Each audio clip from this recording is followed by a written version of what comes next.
Listen, this is Zebra Trojan. Far west, right slot. X short. 200 jet smoke. X choice. Let's go double wing left. Zebra counter motion. 359. You big backs. You big backs. Give me west right slot. Boom. 14 blast. West right slot. Boom. 73 flanker arrow wide quick and tell Charlie to run hitch. Give me bunch right tight. Y left. 200 jet double stick through. Let's go scatter to triple left. U short. Spider 2C banana XO. This is QB Unfiltered. I'm Coach Keith Simons. This is my take. Tonight, 2 coaching strategies that are ridiculous. The first one is having play calls that take 30 seconds to say. Now, the NFL is famous for this.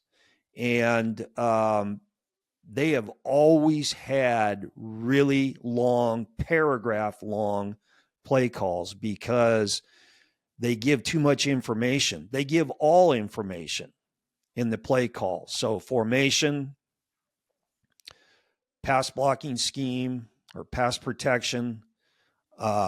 And then this is the one that gets them in the word salad. It's telling each individual receiver what routes they're running. And then motion, if they have any. And then finally the snap count. Okay, and these are examples of real NFL calls. And there's a pretty funny video of John Gruden when he was with Tampa Bay and Chris Sims, who I believe was a rookie when this went down, rookie quarterback. And they're in practice one day in a team period. And the offense is in the huddle, and Sims steps out of the huddle to get the call from Gruden. Let's go green right X. Shift the Viper right. Green right X. Green right X. Shift the Viper right. 382 X stick looky. Here we go, guys. Green right X. Shift the Viper right. 382 Y stick looky. I'm one. Ready? X stick looky. I'm one. Let's go scatter to west right tight. F left. 372 Y stick Z spot. Here we go. Scatter to west right tight. F left. 382 Y stick Z. Christ. Just go scatter to west right tight. F left. 372 Y stick Z spot. Here we go. Scatter. Say it again. Scatter to west right tight. F left. 372 Y stick Z spot. Here we go. Scatter to west right tight. Scatter to west right tight. F left. 382. 372. Y stick Y Z stick spot. Z spot. I'm ready. Break. Christ. Huh? I'm the problem. I'm making you nervous, aren't I? No, I just couldn't spit it out. So, I mean, Sims is nervous enough because he's trying to make the team. And now he's got to call a play that takes 30 seconds to call. And the head coach is standing right behind him, listening in to make sure that he doesn't botch it. And then he's got all these words he has to say. It's crazy. Okay, and then these next 2 plays are real plays, and I'm going to give you the play, the NFL call, and I'm going to give you basically the same play the way I used to call it. So let's start with scatter to west right tight, F left, 372 Y stick Z post. Scatter to west right tight, F left, 372 Y stick Z post. I used to call that spread 3 stick. And that's exactly how we signaled it in no huddle. Spread the formation, 3, tagging the receiver, and we're running the stick concept. In that call was the formation, the pass protection, the route concept, the tagged receiver, and the snap count. Spread, 3, stick. Okay, now here's the one that really kills me. Trade the blue right, F short, fake Fox 3 weak, QB keep pass right, fullback drag slide. Again, trade to blue right, F short, fake Fox 3 weak, QB keep pass right, fullback drag slide. That's pretty much a quarterback boot pass. Okay, the way I called it, spread lucky. That was it. Spread lucky. and all that same information. Formation. We didn't have pass pro because it was a play fake and we were booting, but it was the formation, the play. All right. Lucky told all the receivers what they were running. And because we were running Lucky, that was automatic first sound. So the snap count was built in there as well. Big difference between the NFL calls and the no huddle calls. Okay, the great coach Mike Holmgren, Green Bay Packers and Seattle Seahawks, he started taking these routes, these West Coast, he's a West Coast guy, West Coast offense, and started shortening the calls down and really started to use the pass concept part of it where they didn't have to call out each individual receiver's route. So an example of what Holmgren would call 200 jet X sluggo. That's pretty manageable. 200 jet X sluggo. And that's formation, motion, and the route concept with the tagged receiver. Snap count obviously built in there. Okay, Brian Billick, really innovative and successful offensive coordinator and head coach in the NFL, Minnesota Vikings. He said in an interview that he was guilty of adding words to his play calls just because he thought it sounded better and also because it made the play sound smarter. That's nuts. Okay, the second strategy that coaches have that drives me crazy is the guys that have the call sheets on them that look like this. Okay. Full of plays, flip it over, full of plays. You've all seen them. You've all seen these coaches on the sidelines that have these call sheets. They're like 2 feet by 2 feet with about 200 plays on them. That's ridiculous. I mean, when was the last time that an offense ran 200 plays in a game? And when was the last time an offense practiced 200 plays in a week of practice? Okay, so these guys that have these big giant call sheets, I mean, there's a couple of coaches that have their call sheet like this that have 3 rings. Ring, ring, ring, and they've got like 3 of these sheets that they can flip over. So they've got like 300 plays on that call sheet. And I mean, that looks cool. It looks really neat on TV, and I guess it's cool to talk about that, and it's a great clinic talk conversation and topic, but it sure doesn't help your offense out too much by having that much crap in your arsenal. All right, there's a pretty famous interview. I've seen 2 different versions of this, but it's the same premise where Bill Parcells, the great Bill Parcells, the no bullshit Parcells, is telling a story about Sean Payton. And Sean Payton was his offensive coordinator. And he said that he walked up to him one day in practice. And he had this big giant call sheet. And Parcells says, and I'm paraphrasing him here somewhat, he says, so coach, how many pass plays do you have on that call sheet? And Payton said, 50.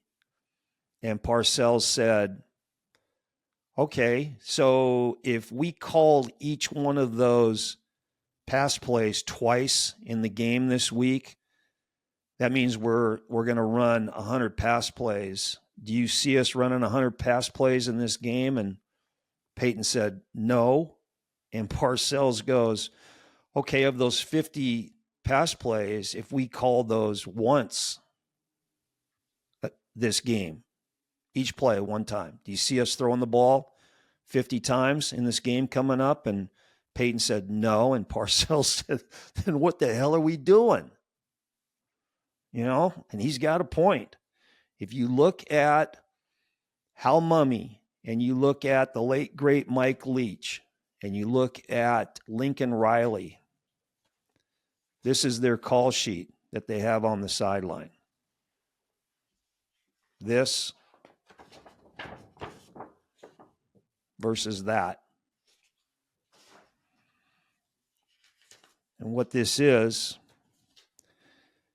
a 8.5 by 11 piece of paper folded in half and then folded in thirds. And, you know, this isn't exact, but it's pretty accurate because I've seen them. You got one section of coming out plays, coming out off your goal line, 3 to 5 plays until you get to, say, the 15-yard line or 20-yard line. And then you're in the open field, and that's your whole playbook. And we've got like 10 to 12 plays on it. And then you get down into the red zone. And the red zone's different for each coach. For me, it used to be from the 10-yard line in, and you got 3 to 5 plays. And that's your call sheet. And Leach, you would always see, would have a red pen. During the games, when he liked the play that they just ran, he would circle that play with his pen, and that circle meant call that damn play again, and call it again, and call it again until the defense makes you stop calling it. Now, that's efficient, and that's what I believe in. And Mumme and Leach and Riley, those guys score a shitload of points. And they keep it very, very simple. I used to have a saying that I would tell my coaches on my staff, and I would say this at coaches' clinics, that more is not better. Better is better. Okay? It's not quantity, it's quality. And the only way that you can achieve that is by repping the hell out of your plays in practice. And the only way that you can rep the hell out of your plays and be really, really good at it is by only running a few things and doing them over and over and over and over. This is something now for all you offensive coordinators out there. Listen to what I'm going to say next here. Don't call plays in a game that you don't practice. Okay, don't call plays in a game that you don't practice. And don't practice plays that you don't call in a game. Don't practice plays that you don't call in a game. Think about that. Okay, what you call on game day should be only what you practice during that week. And if you start the season off and you have that philosophy and you do that week by week by week by week and you don't change. And another thing that Leach used to say about his call sheet and his playbook is if he put something new in, he took something out. So he had a set number of plays. You know, I had a set number of plays. 11 was the most. 11 plays. He had a set number too. So if he added something that week, something was coming out so that he could stay at that peak level that he had set for himself. A lot of coaches run into problems when they start adding shit, and they saw something on TV that they liked and they add that, and pretty soon their call sheet, you know, gets huge and unmanageable. And you can't practice that stuff. So you've got all this shit that you work on or try to work on in practice that you don't end up calling in the game. Well, that's crazy. Or you call stuff in the game that you only repped 1 or 2 times during the week, and that's crazy. But if you ask any air raid coach who runs a call sheet and a playbook where they've got 10 to 12 plays, how many times they've repped the stick route concept in practice during the season? Hundreds and hundreds. And that's why the execution is so crisp and so good on game day. Okay, when you're running 6 pass concepts, your guys can run those with the lights turned off. And that's the key to offensive football. Execution. Execution is accomplished through reps in practice. So do this, OCs. Of the plays that you have in your playbook right now, take your best 6 pass concepts, your best 6. Take your best 2 runs. Take your 2 best screens and make that your playbook. That's 10 plays. Make that your playbook. Okay? Only practice those plays and watch how good your offense becomes. I guarantee you will improve dramatically. Okay, that's my take. This is QB Unfiltered. And remember, always throw the ball short to guys who can score. See ya.